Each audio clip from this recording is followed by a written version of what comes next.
ሙዚቃ ላይ ብዙ ሰዓቶች ጭርስ አድርጋችሁ ለዚህ ሰዓት የሚያጥራችሁ አትሁኑ። አስቡበት። ሰው ሁሉ ከተኛ በኋላ ወደ ኋላ ቅሩ እና ክፈቱ። እራት በልታችሁ ተኙ። ጠዋትም በልታችሁ ውጡ። ነፍሳችሁን አታጎሳቁሏት፣ መግቧት። የተመገቡ መዘምራን ሁኑ። ይህን ስለማንበብ አስቡበት። ሲሪየስ ነው ነገሩ። መመገብ ወይም ያለመመገብ ቀላል ውጤቱ ቀላል ነው። ልዩነት ያመጣል። ፕሮግራም አውጡለት በየግላችሁ በየቤታችሁ። ጧት የጥሞና ጊዜ ውሰዱ። ቢያንስ አንድ ምዕራፍ አንብባችሁ ምንድነው እዚህ ምዕራፍ ላይ የተጻፈው ብለውን አሰላስላችሁ ውጡ። ጠዋት ወይም ደግሞ ማታ ሰው ሁሉ ከተኛው በኋላ ከሰው ጋር የምታድሩ ማለት ነው። በዜማ ላይ 3 ሰዓት ተቀምጣችሁ ለማንበብ 3 ደቂቃ ምታጡ አትሁኑ። ይህን አስብ፣ ይህንም አዘውትር ብሎታል። ምንድን ነው የሚያስበው? አስብ የተባለው ምኑን ነው? እዚህ ምዕራፍ 4 ላይ ሐዋርያው ጳውሎስ ያስቀመጣቸው ነገሮች አሉ። እነሱን ነው የሚያስበው። ይህን አስብ፣ ማሰብ ብቻ ሳይሆን አዘውትረው ይለዋል። 3 ነገሮችን አግኝቻለሁ። አንኳር የሆኑ 3 ነገሮች ከምዕራፍ 4 ውስጥ አግኝቻለሁ። የመጀመሪያው ምንድን ነው? ራስን መመገብ የሚል ነው። መመገብ የሚለውንም ሐሳብ እንደገና በሌላ ቋንቋ ትርጉሙን ስፈልግ ኖሪሽ ማድረግ ይለዋል እና ስለ ኖሪሽመንት ነው የሚናገረው ማለት ነው። ስለ ኖሪሽመንት ሳስብ ደግሞ ምን ትዝ አለኝ መሰላችሁ? ማል ኖሪሽመንት የሚባል ተቃራኒው ሐሳብ መጣ ወደ አእምሮዬ። ማል ኖሪሽመንት ምንድን ነው ብዬ የተወሰኑ ወጣቶችን ጠየቁ። አንደኛው ምን ብሎ መለሰልኝ? እጁን አውጥቶ መቀንጨር ነው አለ። መቀንጨር ነው አለኝ እና አላውቀውም ነበር ቃሉ። እንደሚገባ ካለመመገብ የተነሳ የሚታይ ጉዳት የጤናን ጨምሮ ጉዳት ነው። እንደሚገባ ካለመመገብ የተነሳ ይሄ እንግዲህ በአካላዊውም በመንፈሳዊውም የሚሆን ነው። መቀጨር ወይም መቀጨር በመንፈሳዊውም ሊያጋጥም ሊኖር ጉዳይ ነው። ከመቀንጨር ይጠብቃል።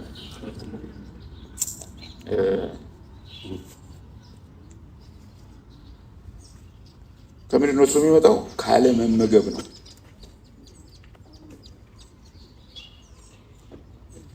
ካለመመገብ ብቻ ሳይሆን እንደሚገባ ካለመመገብ የሚመጣ ነው።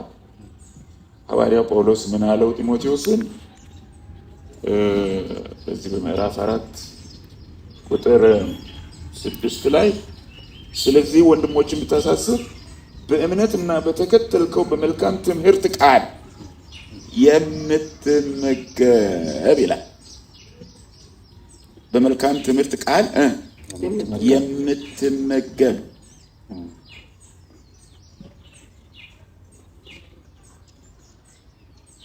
የኢየሱስ ክርስቶስ መልካም አገልጋይ ትሆናለህ ይለዋል። የተመገበ አገልጋይ አለ፣ ያልተመገበም አለ። የተመገበ ያገለግላል፣ ያልተመገበ ይሞክራል።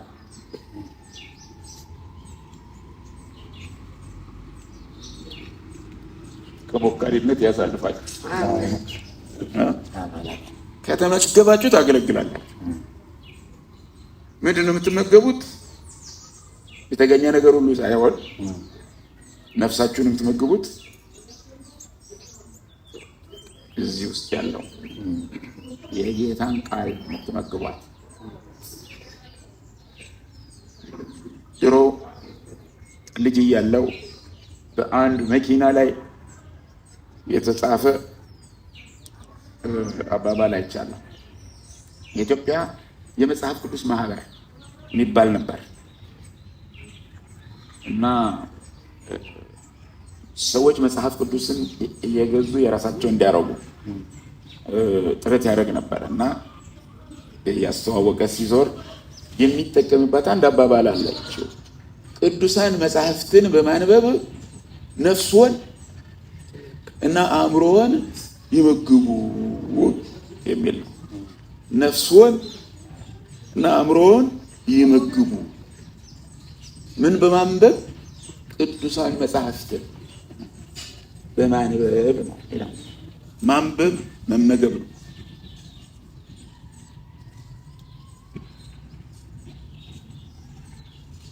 እና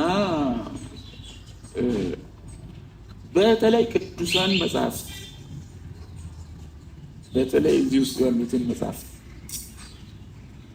ከብሉይ እስከ አዲስ ኪዳን ያሉትን መጽሐፍት በማንበብ ነፍሳችን ትመገባለች፣ አእምሮአችንም ይመገባል። ነፍስዎን እና አእምሮውን ይመግቡ ነው መልእክቱ። ይሄንን አስብ አንተ ጢሞቴዎስ፣ ስለ መመገብ አስብ። ተመግቦ መልካም አገልጋይ ስለመሆን አስብ።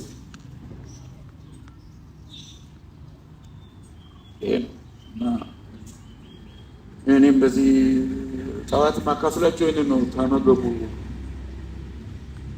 እና መልካም አገልጋይ። መልካም የማን አገልጋይ? የማን? የኢየሱስ ክርስቶስ አገልጋይ ሁኑ። ይህንን አስብ። ተመግቦ ስለማገልገል አስብ።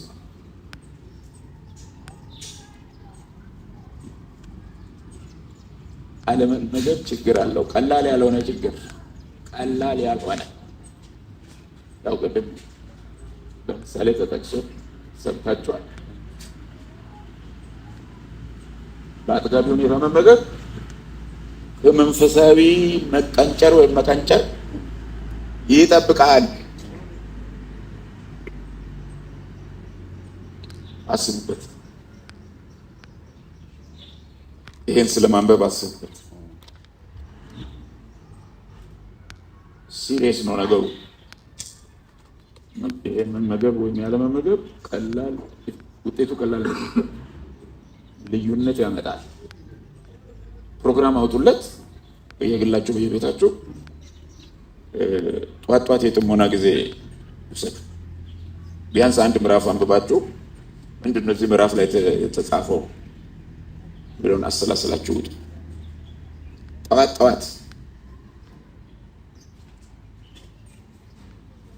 ወይም ደግሞ ማታ ሰው ሁሉ ከተኛ በኋላ ከሰው ጋር የምታድሩ ማለት ነው።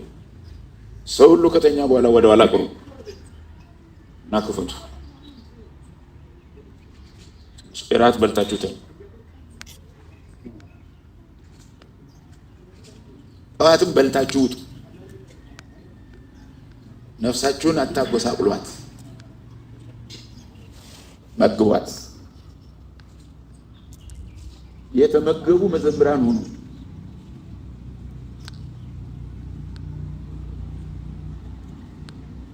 መዘመር ያው በመላ ጎደል ዜማ ነው እና በዜማ ላይ 3 ሰዓት ተቀምጣችሁ ለማንበብ 3 ደቂቃ ምታጡ አትሁን።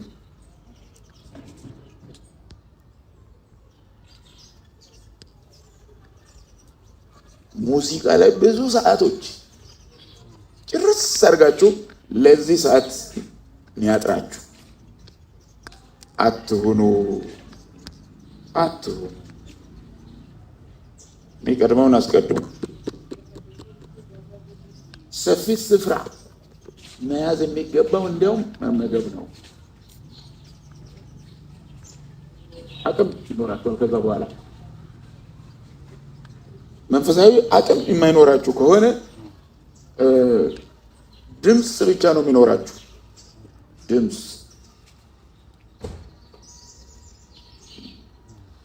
ሐዋርያው ጳውሎስ እንዳለው ጸናጽል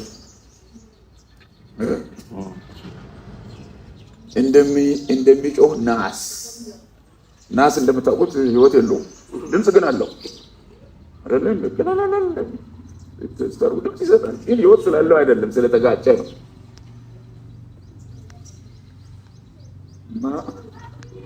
ህይወት የሌለው ድምፅ ብቻ ሆነን እንዳንቀር ከህያው ቃል ነፍሳችንን መመገብ አለብን።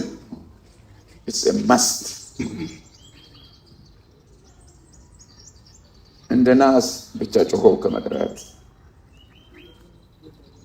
ይጠብቃል። እንደ ጸናጽል ብቻ ድምፅ ሰጥቶ ከመቅረት ላይፍ ለስ ይሆናል፣ ግን ለጆሮ የሚጥም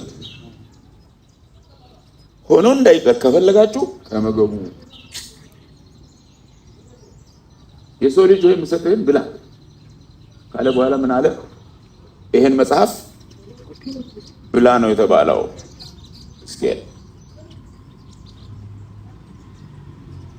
አስቡበት። ይሄ ማደግህ ማትረፍህ እንዲገለጥ ይሄን አስብ፣ ይሄን ማዘውትር። ሁለተኛው ከዚህ ምዕራፍ ያገኘሁት ነገር ምንድነው? ምሳሌያዊ ህይወት ነው። ኤግዘምፕለሪ ላይፍ፣ መልካም አርአያነት። እሱን በተመለከተ ቁጥር 12 ላይ ምሳሌውን ለሚመለከቱ ምዕመናን መልካም ምሳሌ ሁኑ፣ ማንም ታናሽነትን አይናቀው ይላል። ምሳሌያዊ ህይወት ሲኖራቸው ትሰማላችሁ፣ ትደመጣላችሁ።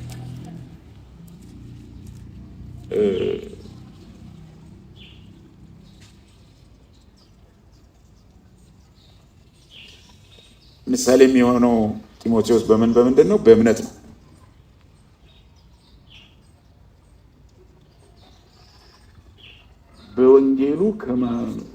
በወንጌሉ ከማመን ጋር የሚገናኝ ነው። ይሄ በእምነት በፍቅር ደግሞ ዝም ብሎ የቃላት ፍቅር ሳይሆን በተግባር የተገለጠ ፍቅር። በዚህ ምሳሌው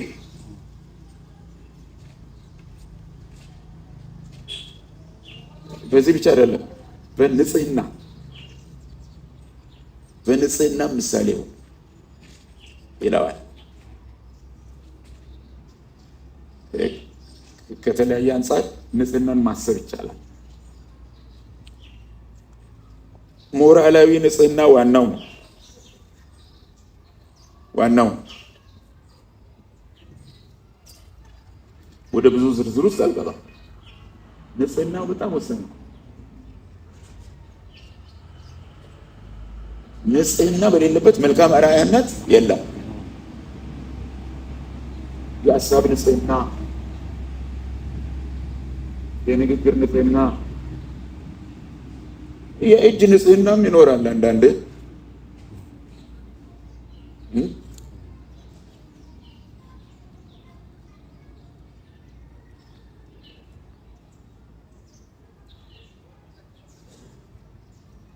የእጅ ሰውን ለሰላምታ ሊጋብዝ ይችላል። እጅ በጥፊ ለመምታትም ሊነሳ ይችላል። እጅ ነው ሁሉንም የሚሰራው። እጅ የተሰጠውን ሳንቲም በታማኝነት ይይዛል። ይኸው እጅ ደግሞ ይሰርቃል። ያልተፈቀደለትን እየቀናነሰ ይወስዳል። ይኸው እጅ እና ንጽህናን ከተለያየ አቅጣጫ ማሰብ ትችላለህ። ከወጣትነት እድሜ ጋር የሚመጡ ፈተናዎች አሉ። ንጽህናን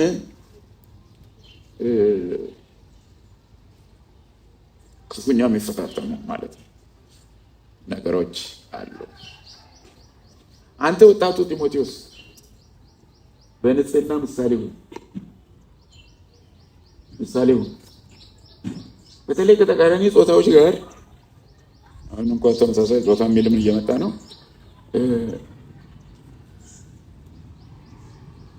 የሚኖር ቀረቤታ ልክ ይኑረው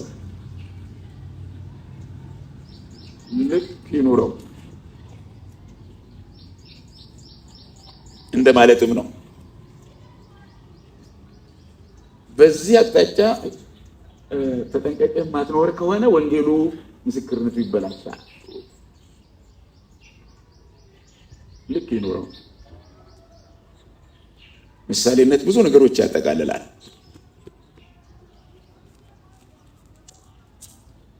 ስለነዚህ ነገሮች አስብ። እነዚህ ነገሮች አትዘንጋ፣ ይልቁንም አስባቸው። ሶስተኛው ከዚህ ምዕራፍ ውስጥ ያገኘሁት መሰላችሁ? ሌላውን መመገብ። ቅድም ራስን ስለመመገብ ነግሮታል። አሁን ደግሞ ሌሎችን ስለመመገብ ምክር ይለዋል። አንብብ፣ ምክር፣ አስተምር ይለዋል። የማደግ መገለጫ ነው። የተመገበ ይመግባል።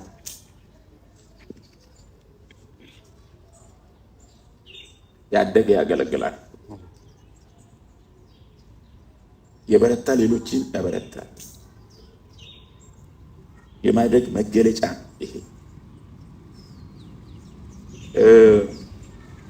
የማደግ መገለጫ ማደግ በነገር ሁሉ እንዲገለጥ ሲል አንዱም መገለጫ ይሄ ነው ልላችሁ ነው።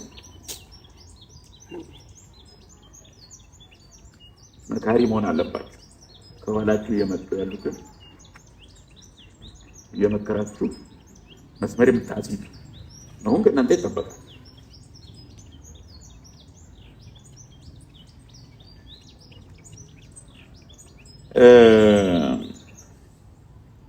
እስከመጣ ድረስ ለማንበብ እና ለመምከር ለማስተማርም ተጠንቀቅ ብሎታል። እያነበብክ ነው የምትመክረው። የሚነበበው ደግሞ ይሄ ቅዱሱ መጽሐፍ ነው። ለማንበብ፣ ለመምከር፣ ለማስተማር ተጠንቀቅ ብሎታልና እናንተ የሚጠበቅ ብዙ ነገር አለ። ዜማ ብቻ አይደለም ትውልዱን የምታስተምሩት፣ ህይወት ታስተምራላችሁ ለማለት ነው። ይሄንን አስብ፣ ይሄን አዘውትር። ለምን ማደግህ በጌታ በክርስቶስ ማደግህ እንዲገለጥ። በቃ እችን ነው የማካፍላችሁ።